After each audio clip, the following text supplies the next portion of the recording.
എറണാകുളം എളംകുളത്തെ ഫ്ളാറ്റിൽ നിന്ന് കണ്ടെത്തിയ ലഹരി ഗുളികകൾ ജർമ്മൻ നിർമ്മിതം.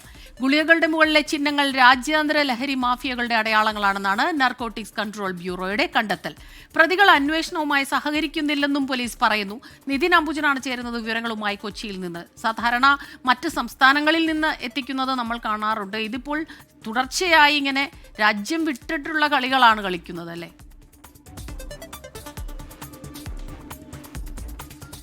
സ്മിത, അങ്ങനെ തന്നെയാണ്. കാരണം വൻ ലഹരി മാഫിയ സംഘമാണ് ഇതിന് പിന്നിൽ പ്രവർത്തിച്ചതെന്ന് നേരത്തെ തന്നെ വ്യക്തമായിരുന്നു. അങ്ങനത്തെ ഒരു സംഘത്തെയാണ് എളംകുളത്തെ ഫ്ളാറ്റിൽ നിന്ന് കഴിഞ്ഞ ദിവസം പിടികൂടിയത്. യുവതിയടക്കം 4 പേരെയാണ് പിടികൂടിയത്.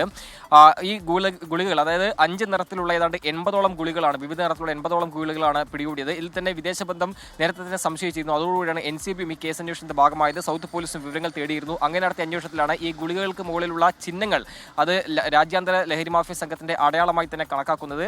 ജർമ്മൻ നിർമ്മിത ഗുളികകളാണ്. ഇവർ ബംഗളൂരിൽ നിന്നാണ് കൊച്ചിയിലേക്ക് ഈ ഗുളികകൾ എത്തിച്ചതെന്നാണ് ഇപ്പോൾ ഷാമിൽ ഈ അന്വേഷണ സംഘത്തോട് വ്യക്തമാക്കിയിരിക്കുന്നത്.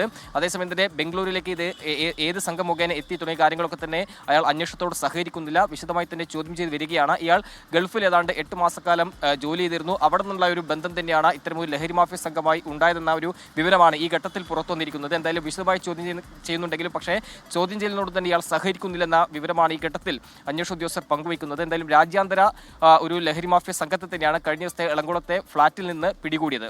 ശരി.